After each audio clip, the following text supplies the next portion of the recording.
Assalamualaikum warahmatullahi wabarakatuh. Perkenalkan, saya Anissa Wijiasi, mahasiswi program studi pendidikan matematika Universitas Muhammadiyah Profesor Dr. Hamka. Di video ini saya akan mempresentasikan metode penelitian kualitatif yang berjudul analisis kemampuan koneksi matematis siswa pada pemecahan masalah matematika.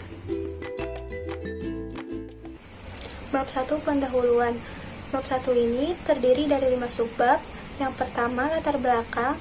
Yang kedua, fokus dan subfokus penelitian. Yang ketiga, pertanyaan penelitian. Yang keempat, tujuan penelitian. Dan yang kelima, manfaat penelitian. Saya akan membahas secara singkat mengenai latar belakang masalah. Matematika merupakan pelayan ilmu yang dimana setiap konsepnya selalu ada di seluruh pembelajaran. Agar siswa dapat mempelajari matematika dengan baik, maka dibutuhkan kemampuan yang harus dikuasai oleh siswa. Menurut NCTM, terdapat 5 kemampuan yang harus dimiliki oleh siswa dalam pembelajaran matematika, yaitu yang pertama, kemampuan pemecahan masalah, yang kedua, kemampuan representasi, yang ketiga, kemampuan komunikasi, yang keempat, kemampuan penalaran, dan yang kelima, kemampuan koneksi matematis. Salah satu dari 5 kemampuan yang harus dimiliki oleh siswa yaitu kemampuan koneksi matematis. Dalam penelitian ini, diharapkan siswa dapat melakukan koneksi matematis dalam memecahkan suatu permasalahan matematika. Dengan begitu, saya tertarik untuk menganalisa kemampuan koneksi matematis siswa dalam pemecahan masalah matematika. Selanjutnya, fokus dan subfokus penelitian. Terdiri dari koneksi matematis, kemampuan koneksi matematis, dan pemecahan masalah. Fokus dan subfokus penelitian ini akan dibahas lebih lanjut di bab 2. Pertanyaan penelitian. Yang pertama, bagaimana gambaran deskriptif kemampuan koneksi matematis siswa pada pemecahan masalah matematika? Dan yang kedua, apa saja faktor-faktor yang mempengaruhi kemampuan koneksi matematis siswa dalam memecahkan suatu permasalahan matematika? Tujuan penelitian. Yang pertama, untuk mendeskripsikan kemampuan koneksi matematis siswa pada pemecahan masalah matematika. Dan yang kedua, untuk mengetahui apa saja faktor-faktor yang mempengaruhi kemampuan koneksi matematis siswa pada pemecahan masalah matematika. Manfaat penelitian.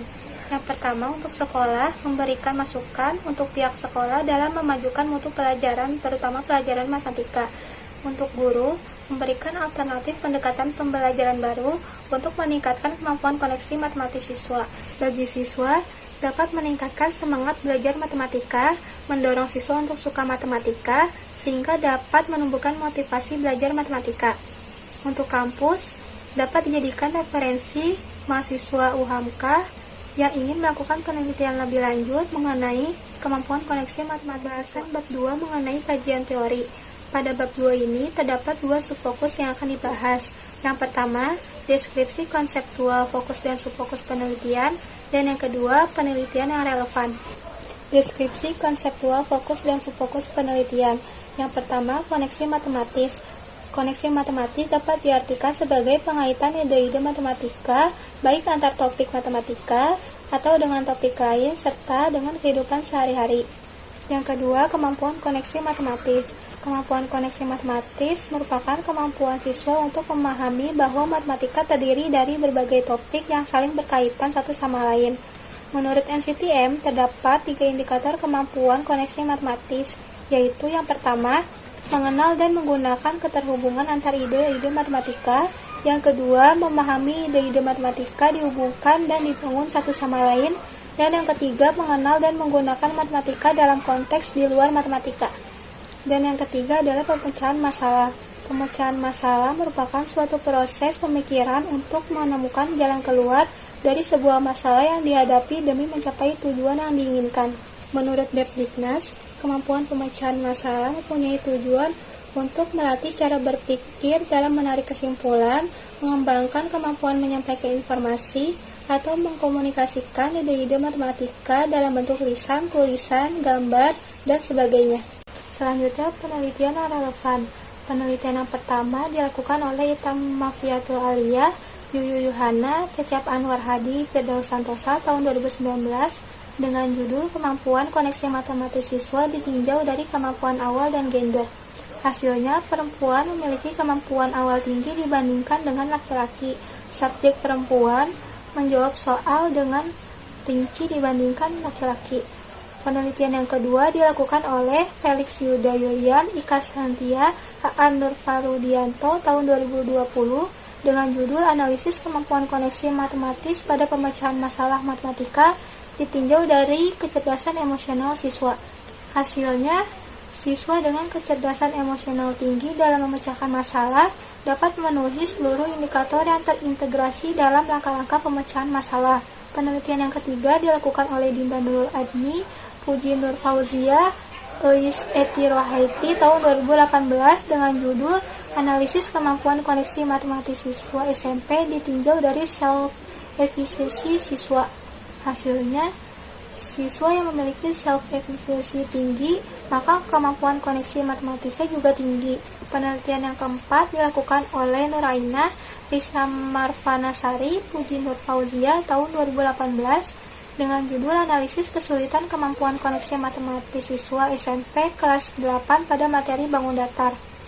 Hasilnya, ditinjau dari pencapaian kemampuan koneksi matematis siswa pada materi bangun datar, paling tinggi tercapai pada indikator 1, yaitu mencari hubungan antara representasi dan prosedur serta memahami konsep matematis.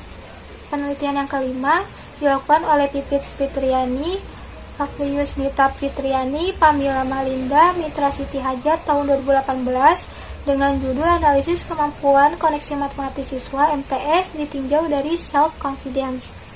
Hasilnya, siswa yang memiliki kepercayaan diri tinggi melakukan kesalahan pada indikator kemampuan koneksi matematika. Bab 3 Metodologi Penelitian. Pada bab 3 ini terdapat 9 subbab yang akan dibahas. Yang pertama, alur penelitian, yang kedua, tempat dan waktu penelitian, yang ketiga, latar penelitian, yang keempat, metode dan prosedur penelitian, yang kelima, peran peneliti, yang keenam, data dan sumber data, yang ketujuh, teknik dan prosedur pengumpulan data, yang kedelapan, teknik analisis data, dan yang kesembilan, pemeriksaan keabsahan data. Alur penelitian. Alur penelitian dimulai dari pembuatan proposal, siapan penelitian, menyusun instrumen, pelaksanaan proposal, observasi, pemberian instrumen dan wawancara, dokumentasi, menganalisis hasil penelitian, dan yang terakhir pembuatan skripsi. Tempat dan waktu penelitian. Tempat penelitian dilaksanakan di SMPN 2 Tambun Selatan pada tanggal 26 April 2021. Selanjutnya, latar penelitian. Dilatar belakangi karena kemampuan koneksi matematis peserta didik di SMPN 2 Tambun Selatan masih tergolong rendah. Metode dan prosedur penelitian. Metode dan prosedur penelitian ini menggunakan penelitian deskriptif, di mana penelitian deskriptif sendiri yaitu penelitian yang berusaha untuk menuturkan pemecahan masalah yang ada berdasarkan data-data. Peran peneliti. Peran peneliti pada penelitian ini yang pertama membuat proposal, yang kedua membuat instrumen, dan yang ketiga melakukan penelitian. Data dan sumber data. Data sendiri yaitu bahan keterangan tentang suatu objek penelitian, dan sumber data adalah sesuatu yang paling penting dalam penelitian.